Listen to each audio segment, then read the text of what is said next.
The Durham Probe has turned up a criminal. There's a shocker.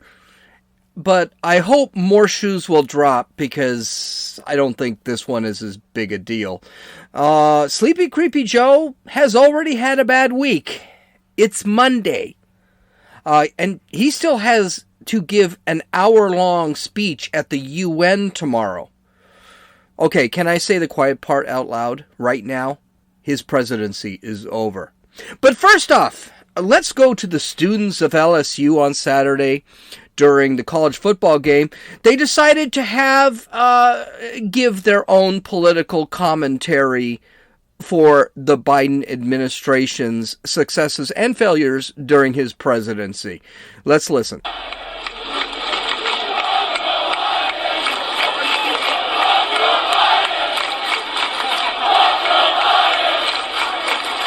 Nice. This is Gene, and you're listening to Dumbasses Talking Politics. Hey, this is Gene. Welcome back to Dumbasses Talking Politics. How you guys doing? I hope you had a great weekend. I was actually going to do a podcast on Saturday, and then I got over it. I decided to celebrate Yom Kippur a little bit late, even though I'm not Jewish, and that was my excuse for not doing it. But I'm going to do one this Saturday, and it's going to be fun. It's just going to be a fun one. So, apparently, finally been a break in this Russiagate probe for Donald Trump. An attorney who represented Hillary Clinton's failed 2016 presidential campaign was indicted on Thursday for allegedly lying. This is from the Daily Wire, by the way. Lying to law enforcement officials during the 2016 meeting about who he was representing when he presented information about the Trump and Russia to the Bureau. Now, I'm going to tell you something. You got to wonder about the FBI, right? You really got to wonder about the FBI. Because I don't know how they didn't already know this stuff and how they didn't already know he was lying and why it took 3 years for anyone to figure out that this guy was lying. Everybody and their mother. Okay, anyway, I'll get to this because it's really just bizarre that a guy who sits in a trailer and does a freaking podcast once a day knows things that the FBI doesn't know. And I'm sorry, I'm not the most well-informed. I guarantee you a lot of people knew about this. So here's what Reuters reported.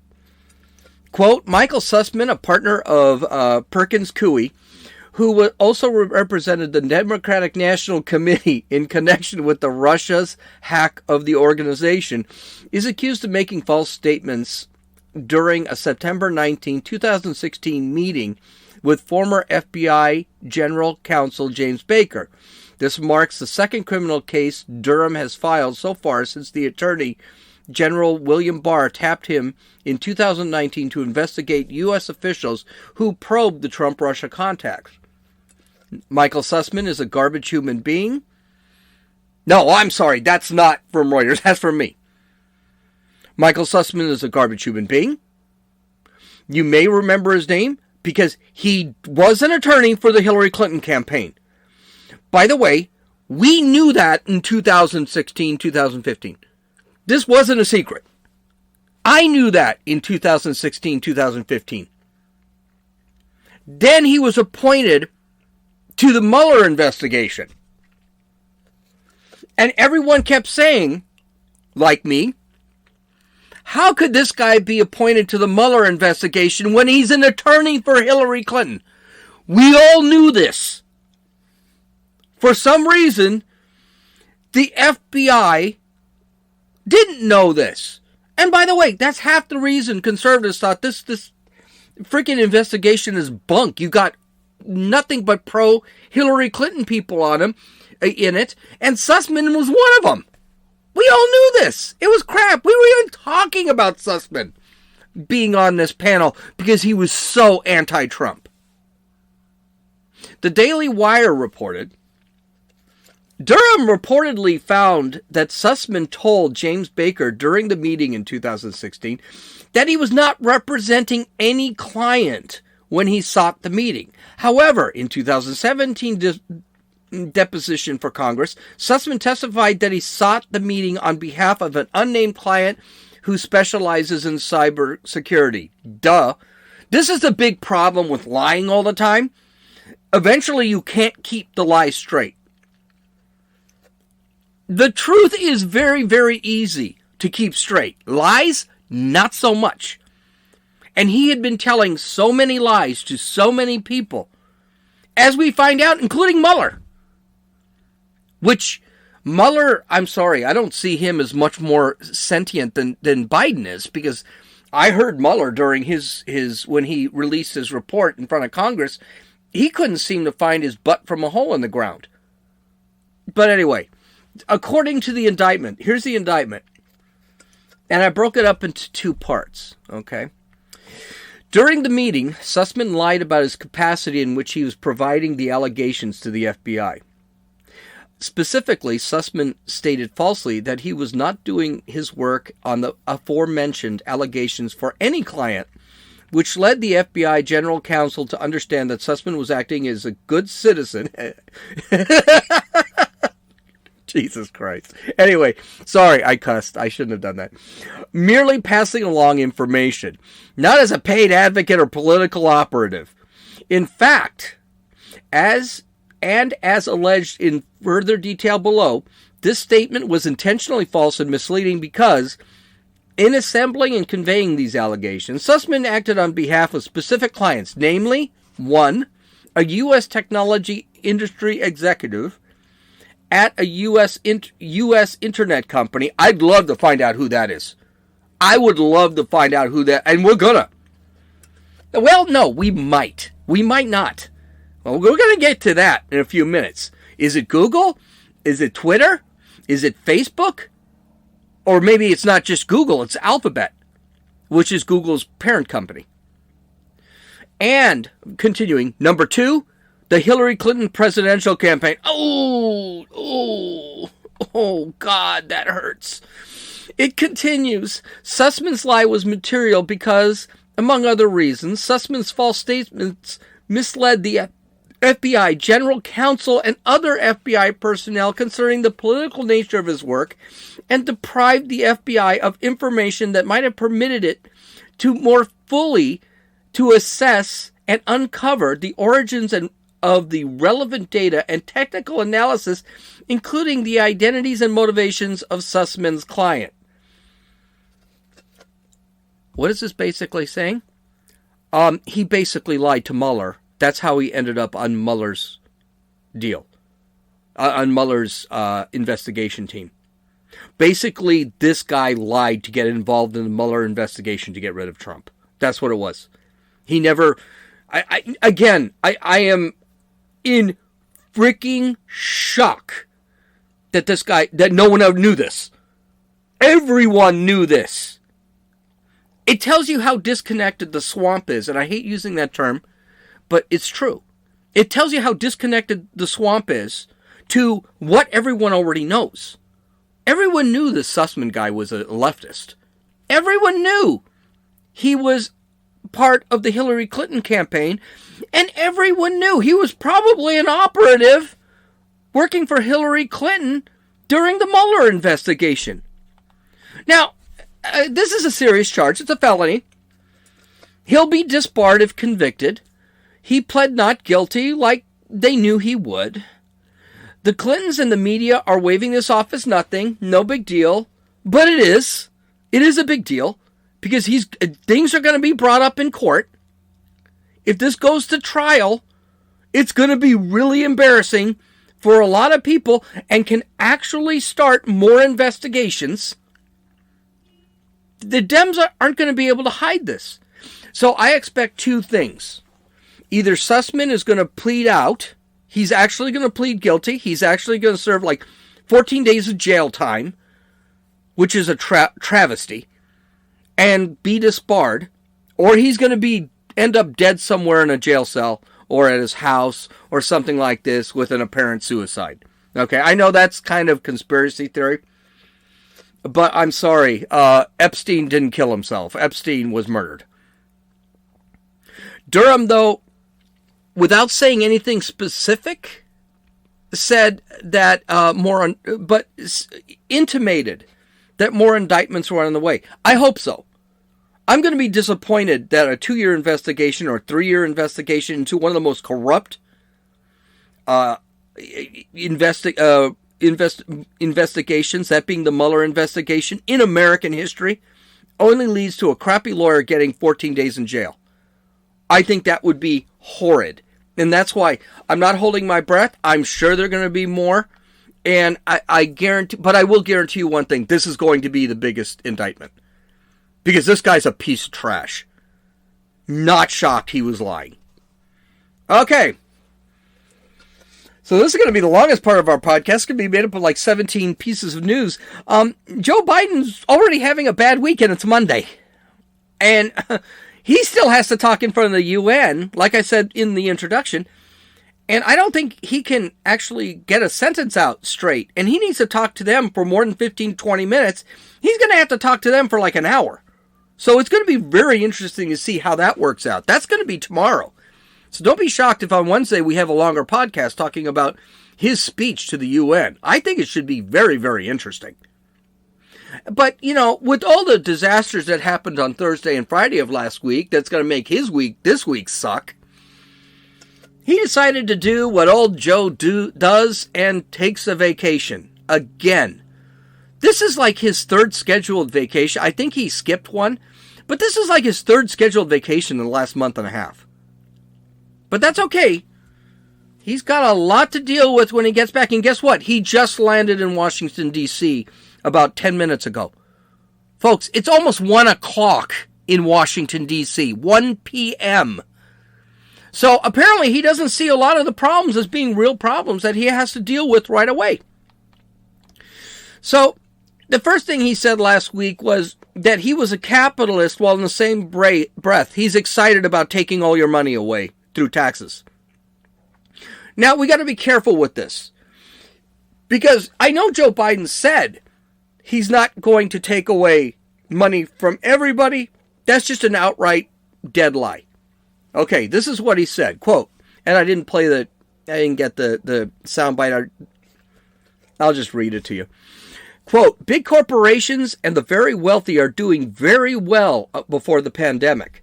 That's why I've said, starting back in my campaign for president, that it's not enough to build back. We have to build back better than before. And that's how it all begins.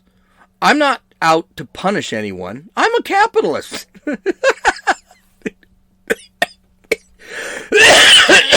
Oh, God, I hope somebody is around here who knows CPR, because I may start having a heart attack laughing so hard. Anyway, if you can make $1 million or $1 billion, that's great. God bless you. All I'm asking you is you pay your fair share. Pay your fair share just like the middle-class folks do. Oh, my God, I hate this thing. But that isn't happening now. Okay, a couple of things here. Actually, more than a couple of things. One, the Democrats are always talking about taxing wealth. Okay, so let's take a look. What does that mean? Well, first off, there's a big difference between wealth and income. So if we look at Jeff Bezos, for example, his worth is in the tens of billions of dollars. Okay, his wealth makes him about $10 billion. Let's say $10 billion. I don't know what it is offhand. I really don't care. But let's just say he's worth $10 billion. That's not his income. He's not paying taxes on his wealth because his wealth isn't realized. It's in things like stocks. It's in things like investments. If I buy, again, this is the same thing. If I buy a stock that is unrealized wealth, I have to sell the stock in order to declare it as income. Jeff Bezos pays a lot of taxes. He just pays it based on his wealth. As Ben Shapiro said in his podcast, you know, a lot of guys, a lot of CEOs, they take $1 a year salaries, but they develop wealth through a parachute program if they get fired or they quit, and through stock options. That's unrealized wealth. Now, are they wealthy? Yes. Is their income high? No, it's $1. That's how they're basically screwing the government out of taxes, which taxes are theft. So I really don't give a damn if they support it. I also want to point out, it was the government shutdown of the entire economy during the pandemic, which is really supported by the Democrats. I mean, look at California, look at Florida. Florida is completely open. All businesses are open. California, shut down. That made the rich, like Amazon, richer. I mean, there was a point I couldn't buy anything because everything was closed. And I had to actually order it through Amazon. Now, I have no problem ordering through Amazon. It's a great service. But you can't sit there and blame the rich for getting richer when they're doing a service that's a great service. I hate Jeff Bezos. I hate his politics. I think he's a snake in the grass. I think he wants to eliminate small business, anything that competes with him. I get that. But he still has a great service, so I keep using Amazon. I still use Amazon Prime. I mean, and before the economy was shut down, we were doing great economically. You know what we need to do is what Trump did before the pandemic hit, is leave the economy alone. Don't stop spending. Stop raising taxes. Let the economy grow. It will grow. But, you know, this is what Chuck Schumer said. Hey, we get a chance now to change the entire country. They want to change the entire country, and they're using this catastrophe to do it. The other thing I can't stand is this Build Back Better thing is really annoying. I know he's trying to steal from Trump, the MAGA, Make America Great Again. And I mean, he keeps saying, Trump to this day in his rallies keeps saying, Make America Great Again. Yeah, well, that's a great slogan. Even MAGA. I mean, it's a powerful thing. That's why when they said, Keep America Great, CAG, it's like it didn't work and they dropped it, right? It didn't work. So they kept MAGA. Well, that's what it is. So Build Back Better is just a bad thing. Also, Joe Biden is far from a capitalist. He's been sucking off the teat of the government since he was 29 years old when he was elected as a senator. Heck, he couldn't even be a senator at 29 when he was elected. He's never done anything in his miserable life that can be likened to capitalism. He has not hired one person. He has never run a business. He's not a capitalist by any stretch of the imagination. Finally, the wealthy do pay their fair share. This is the most annoying freaking thing. It's the middle class and the lower class, the poor class that don't pay their fair share. The top 50% in this country in income pay all the net taxes. And I talk to Josie about this all the time because she doesn't understand. Well, what do you mean? I said, I pay taxes. I get nothing back from the government. I make more than she does. I don't make as much as $400,000. But I do pay taxes. I get nothing back. You pay taxes throughout the year. You get $10,000, $11,000 back. Your net taxes, you don't pay any net taxes. Even though you make good money, she will. When she sits there and starts making money, and we talked about this weekend. I said, you just wait until you start making some real money. You're going to be paying taxes, a lot of taxes. The poor pay zero. It's a lie made to split the country. It's a lie that plays on the envy and greed of the part of the country that doesn't make a lot of money. That's what it's about. Finally, if the wealthy have to pay higher taxes and the wealthy are the people employing people, who do you think is going to suffer? Yeah, it's going to be the worker. Because here's the thing, CEOs, business owners, they're going to continue their lifestyle. They're just going to fire people. How do we know this? Well, first off, it's economics 101. I mean, it's because it's been done before. John F. Kennedy, who I thought was a pretty decent president, not great. He didn't have a lot of time. He had a lot of problems in his first couple of years with Russia and Cuba. John F. Kennedy lowered the tax on the wealthy from 90% to something like 40% because he knew people were not working. Ronald Reagan became a Republican because he said, this is stupid. I'm being taxed. Why am I 90%? And of course, it's never 90% because these guys always have tax shelters. These guys know how to get around the taxes. What they end up doing is they end up not working. So the rich end up not working, and who gets screwed?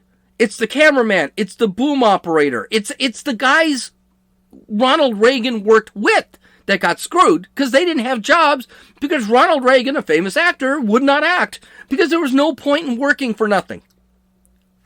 Okay.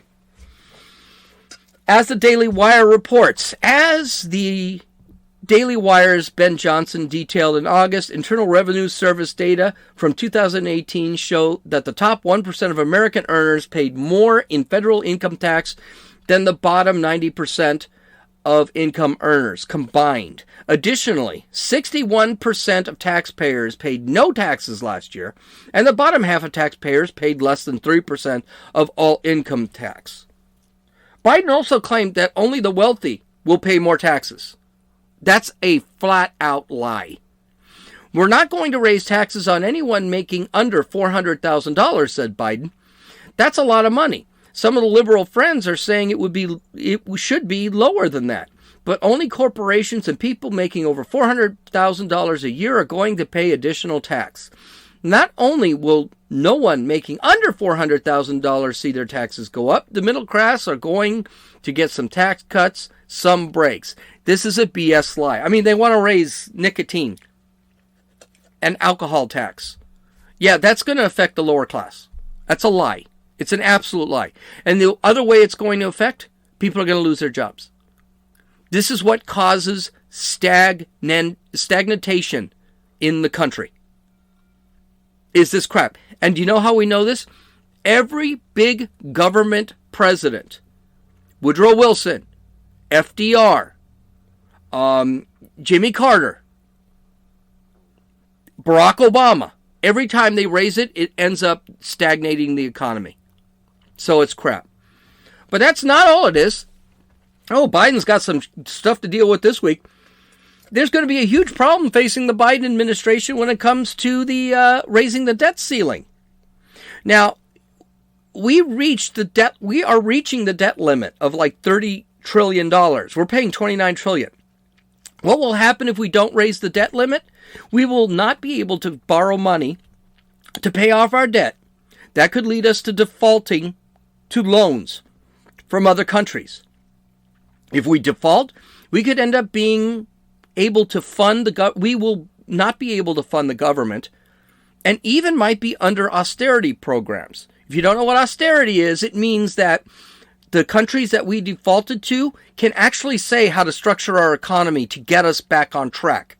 Yeah, is that what you want? You want China to tell us how to actually structure our economy? That'd be a great idea. But this also includes ending or suspending certain programs that a lot of people have come to depend on. Some Republicans are saying that it's best not to raise the debt limit and suffer.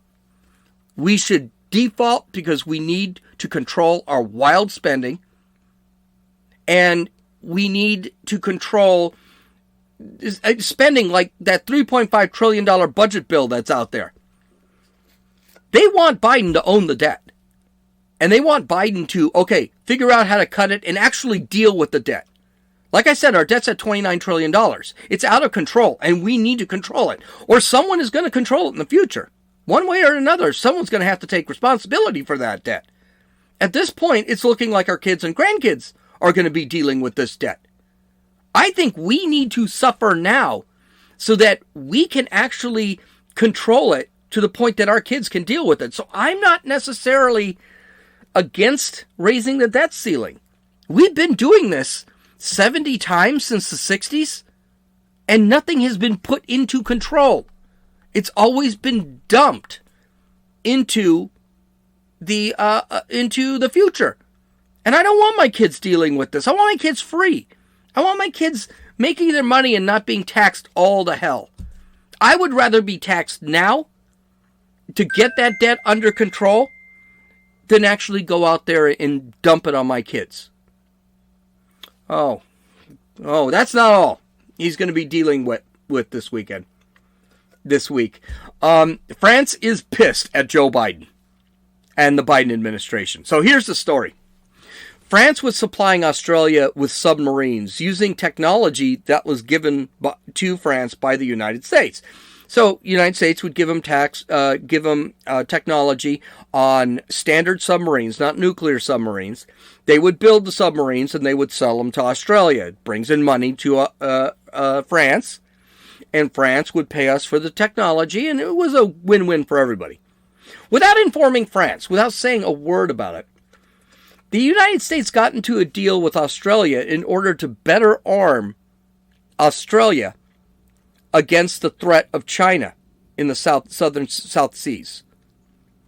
Part of the deal was to supply Australia with nuclear submarines, which undercut France completely. France got pissed. They canceled an event last week to celebrate the great relationship between France and the United States, and then France pulled their ambassadors from the United States and Australia. Does that sound like that was a good idea? Maybe you wanted to let France in on what's going on instead of just screwing France. Once again, Joe Biden has screwed up another foreign policy situation. This guy was supposed to be a guru and heavily experienced in foreign policy. Don't forget, Joe Biden was the only person in the Obama administration that opposed the raid on Osama bin Laden, that killed Osama bin Laden. Just an absolute disaster this guy is. And the hits just keep on coming, and all has to be discussed this week. So, some of the disasters: the Del Rio Bridge is now holding over 14,000 illegal aliens, mostly from Haiti. Democrats and Republicans in Texas are both saying that something needs to be done.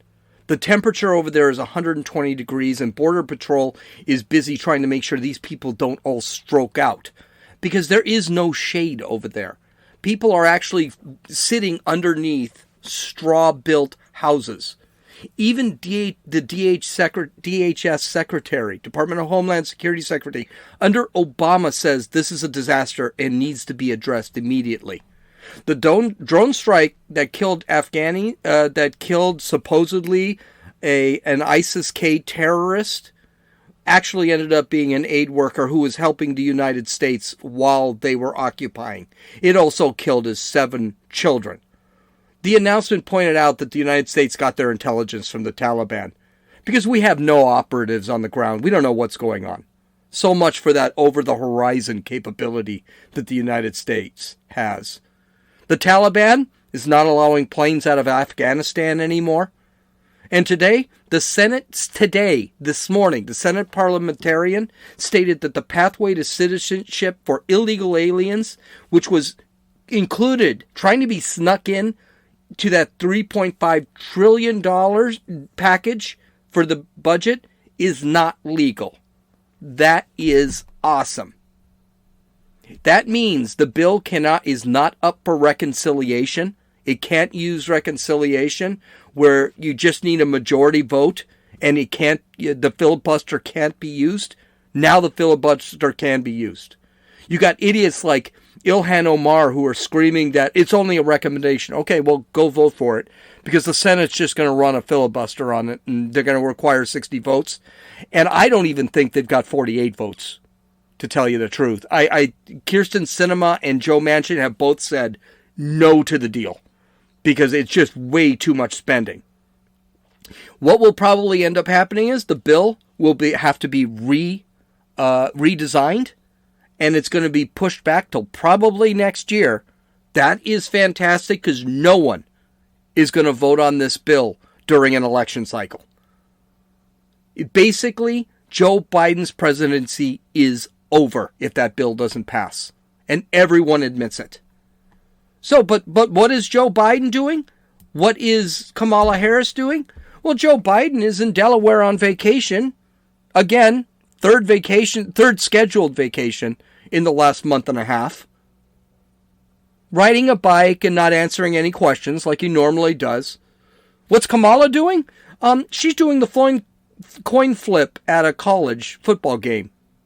And she's going to be on The View on Friday. Nothing says leadership like being there to handle the situations, right? But Biden's presidency might be in much bigger trouble than even we thought. That's because old Joe is starting to lose his best friend, the media. Even a far leftist like Chuck Todd on MSNBC is saying this crap is really bad. Listen to this. Well, look, I think he's got a pretty big credibility crisis on his hands because all of these problems in some ways showed up after he said something basically the exact opposite. Afghanistan withdrawal wasn't going to be messy. This wasn't going to look like Saigon. The booster shots, he came out and essentially said 8 months and even indicated maybe we should start it as soon as 5 months. Now we're not sure if anybody under 65 is going to get a booster shot.